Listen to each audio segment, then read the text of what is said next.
안녕하세요. 조용히 쌓는 부입니다. 401K에 가입은 되어 있는데 안에 무엇이 담겨 있는지 한 번도 확인해보지 않은 분들이 생각보다 많습니다. 매달 월급에서 자동으로 빠져나가고 있고 회사에서도 일정 금액을 함께 채워주고 있는데 그 돈이 실제로 어디에 어떻게 투자되고 있는지 한 번도 들여다본 적이 없다면 지금이 그 안을 처음으로 들여다볼 좋은 시점입니다. 그럼 이제 시작합니다. 401K는 미국의 직장인이라면 대부분 한 번쯤 마주하게 되는 대표적인 퇴직연금 계좌입니다. 이름에 붙은 숫자와 알파벳은 미국 세금 코드의 특정 조항 번호에서 온 것으로 어떤 특정 상품을 가리키는 이름이 아니라 세제 혜택이 부여된 계좌의 종류를 구분하는 명칭입니다. 고용주가 제공하는 플랜에 따라 선택할 수 있는 상품의 종류와 구성이 달라지기 때문에 모든 401K가 동일한 내용을 담고 있는 것은 아닙니다. 하지만 대부분의 플랜에는 공통적으로 포함되는 상품군이 있고 그 구조를 이해하는 것만으로도 내 돈이 어떻게 움직이고 있는지를 파악할 수 있습니다. 많은 분들이 처음 401K에 가입할 때 회사에서 연결해준 디폴트 옵션을 그대로 유지합니다. 어떤 기준으로 바꿔야 할지 모르기도 하고 매달 자동으로 채워지고 있다는 사실만으로도 충분하다는 생각이 들기 때문입니다. 그런데 그 감각은 일부는 맞고 일부는 점검이 필요할 수 있습니다. 디폴트로 설정된 상품이 반드시 나의 나이, 은퇴 시점, 위험 허용 범위에 맞는 구성이라고 볼 수는 없습니다. 회사는 가입자 전체를 기준으로 플랜을 구성해주는 것이지 나 한 사람의 개별적인 상황을 고려해서 선택해주는 게 아니기 때문입니다. 그래서 어떤 상품이 있는지를 먼저 파악하는 것이 중요합니다. 무엇이 있는지 알아야 지금 내가 올바른 선택 위에 있는지를 판단할 수 있습니다. 401K에는 크게 두 가지 형태가 있습니다. 전통적인 방식과 로스 방식입니다. 전통적인 401K는 세금을 내기 전 금액을 적립하는 방식입니다. 지금 납부할 세금을 줄이고 은퇴 후 인출할 때 세금을 납부하는 구조입니다. 반면 로스 401K는 지금 세금을 내고 적립하되 은퇴 후 인출할 때는 세금이 없습니다. 어느 방식이 더 유리한지는 지금 세율과 은퇴 후 세율 중 어느 쪽이 더 높을지에 달려 있습니다. 지금 소득이 낮고 앞으로 높아질 것으로 예상된다면 로스가 유리할 수 있고 지금 소득이 높고 은퇴 후 소득이 낮아질 것으로 예상된다면 전통적인 방식이 유리할 수 있습니다. 두 방식 모두 세금 혜택이 있다는 점에서 어느 쪽이든 적극적으로 활용하는 것 자체가 중요합니다. 고용주 매칭도 함께 이해해두면 좋습니다. 많은 회사들이 직원이 적립하는 금액의 일정 비율을 함께 채워주는 방식을 운영합니다. 예를 들어 회사가 50% 매칭을 제공한다면 내가 $100를 넣을 때 회사가 $50를 추가로 채워주는 구조입니다. 이 매칭 금액은 그 자체로 즉각적인 수익률이 됩니다. 매칭 한도까지 채우지 않는 것은 이미 받을 수 있는 돈을 스스로 포기하는 것과 같습니다. 어떤 상품을 선택하든 매칭 한도를 먼저 채우는 것이 포트폴리오 구성보다 앞서야 합니다. 이런 구조를 이해하고 나면 401K가 단순한 저축 계좌가 아니라 세제 혜택과 고용주 지원이 결합된 복합적인 투자 구조라는 점이 보입니다. 그 안에 담기는 상품들을 이해하는 것은 이 구조를 제대로 활용하는 데 있어 가장 기본적인 출발점입니다. 401K 안에서 가장 자주 볼 수 있는 첫 번째 상품군은 인덱스 펀드입니다. S&P 500 지수를 추종하거나 미국 전체 주식시장을 담는 펀드들이 대표적입니다. 뱅가드 토털 스탁 마켓, 피델리티 500 인덱스, 슈와브 S&P 500 인덱스와 같은 이름으로 플랜 안에 포함되어 있는 경우가 많습니다. 인덱스 펀드의 핵심은 특정 매니저가 종목을 선택하는 방식이 아니라 지수를 그대로 복제하는 방식으로 시장 전체에 분산 투자한다는 점입니다. S&P 500을 예로 들면 애플, 마이크로소프트, 아마존처럼 해당 지수에 속한 500개 기업 전체에 투자하는 효과를 갖습니다. 어느 한 기업이 부진해도 전체 시장이 장기적으로 우상향한다는 흐름을 함께 따라가는 방식입니다. 수수료가 낮고 장기적으로 시장 평균 수준의 성과를 꾸준히 가져간다는 특성 때문에 미국 장기 투자자들 사이에서 가장 많이 선택되는 상품 중 하나입니다. 인덱스 펀드에도 여러 종류가 있습니다. 미국 대형주 500개를 담는 S&P 500 인덱스, 미국 전체 시장을 담는 토털 마켓 인덱스, 해외 선진국이나 신흥 시장을 담는 국제 인덱스까지 다양합니다. 어느 하나를 선택해도 되고 여러 인덱스 펀드를 조합해도 됩니다. 중요한 건 어떤 지수를 추종하는지보다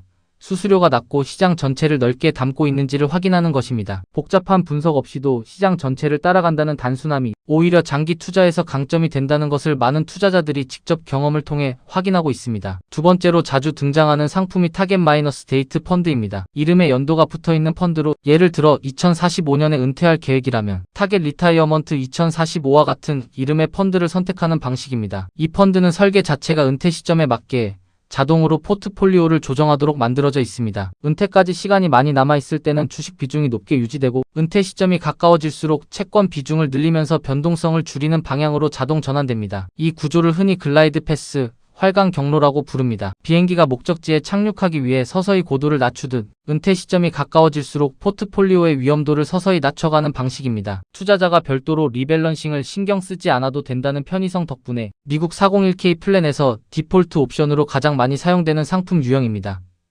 처음 401k를 시작하는 분이라면 타겟 마이너스 데이트 펀드 하나만 선택해도 기본적인 분산은 어느 정도 갖춰진다고 볼 수 있습니다. 다만 같은 목표 연도를 가진 펀드라도 운용사마다 수수료 구조가 다를 수 있습니다. 뱅가드, 퍼델러티티, 로프라이스 같은 운용사들이 각자의 타겟 마이너스 데이트 펀드를 제공하는데 그 수수료 차이가 수십 년의 복리 효과 안에서 의미 있는 격차를 만들어낼 수 있습니다. 편리함에 기대더라도 수수료 수준만큼은 한번 확인해 두는 것이 좋습니다. 세 번째 상품군은 액티브 뮤추얼 펀드입니다. 펀드 매니저가 직접 시장을 분석하고 종목을 선별하는 방식으로 운용됩니다. 매니저의 판단과 분석 능력에 따라 시장 평균을 초과하는 성과를 내는 것이 목표입니다. 인덱스 펀드보다 수수료가 높은 경우가 많고 장기적으로 인덱스 펀드의 성과를 꾸준히 넘어서는 액티브 펀드는 생각보다 많지 않습니다. 단기적으로 시장을 앞서는 펀드가 없는 건 아닙니다. 하지만 그 성과가 10년, 20년 이상 지속되는 경우는 매우 드뭅니다. 수수료가 높을수록 시장 평균을 초과해야 하는 기준선이 높아지기 때문에 그 격차를 꾸준히 메워가는 것이 점점 더 어려워집니다. 플랜 안에 액티브 펀드가 포함되어 있다면 인덱스 펀드와의 수수료 차이와 장기 성과 이력을 함께 비교해보는 과정이 필요합니다. 네 번째는 채권 펀드입니다. 국채,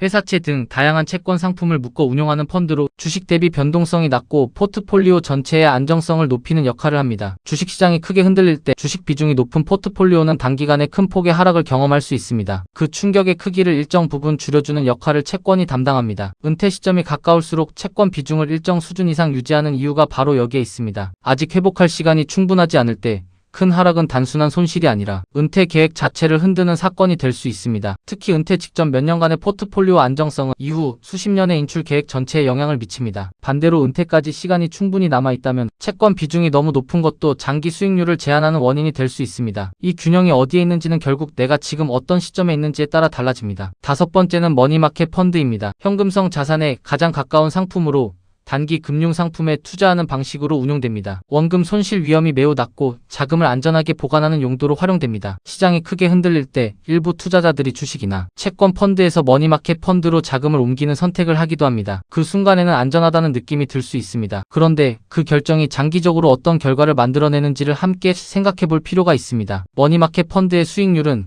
대체로 물가 상승률을 따라가기 어렵습니다. 은퇴까지 수십 년이 남아있는데 자금을 머니마켓 펀드에 오래 묶어두는 것은 안전을 선택했다고 느끼지만 실질적으로는 구매력이 서서히 줄어드는 방향으로 가고 있는 것일 수 있습니다. 안전함이 오히려 장기적으로 기회비용이 되는 상황입니다. 이렇게 보면 401k 안에는 생각보다 다양한 선택지가 있습니다.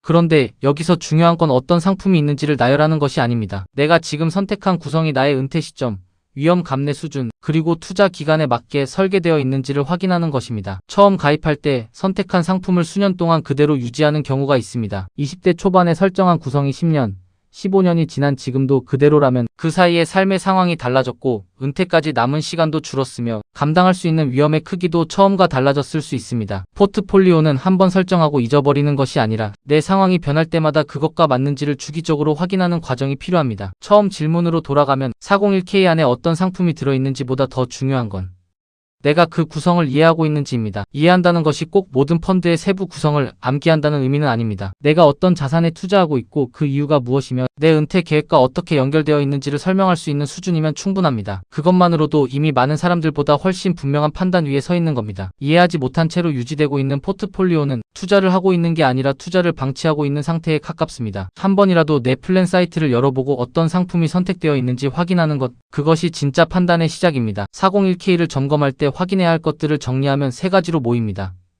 첫 번째는 수수료입니다. 같은 S&P 500을 추종하는 펀드라도 운용 수수료가 서로 다를 수 있습니다. 0.03%와 0.5%는 숫자만 보면 작은 차이처럼 느껴집니다. 하지만 30년 이상의 기간 동안 복리로 쌓이는 금액에서 그 차이는 결코 작지 않습니다. 수수료가 높다는 것은 그만큼 내 자산이 매년 조용히 빠져나가고 있다는 뜻입니다. 낮은 수수료의 상품이 플랜 안에 있다면 비교해보는 것이 합리적입니다. 두 번째는 분산 구성입니다. 미국 대형주에만 집중되어 있는지 국제 주식이나 채권도 포함되어 있는지를 확인합니다. 포트폴리오가 한 방향으로 치우쳐 있으면 시장이 특정 방향으로 움직일 때 충격이 크게 올 수 있습니다. 분산은 수익률을 높이는 수단이 아니라 예상치 못한 충격을 줄이는 수단입니다. 어느 한 시장이 장기 부진에 빠질 때 다른 자산이 그 빈자리를 어느 정도 채워주는 것이 분산의 역할입니다. 세 번째는 은퇴 시점과의 거리입니다. 은퇴까지 20년 이상 남아있다면 주식 비중을 높게 유지하는 전략이 일반적으로 고려됩니다. 반대로 10년 이내라면 채권 비중을 일정 수준 이상 유지하면서 변동성을 낮추는 방향이 필요합니다. 이 기준은 정해진 공식이 아니라 내가 감당할 수 있는 하락의 크기가 어느 정도인지를 먼저 스스로 파악해야 적용할 수 있습니다. 투자는 복잡할수록 불안해집니다. 그런데 401k의 구조를 보면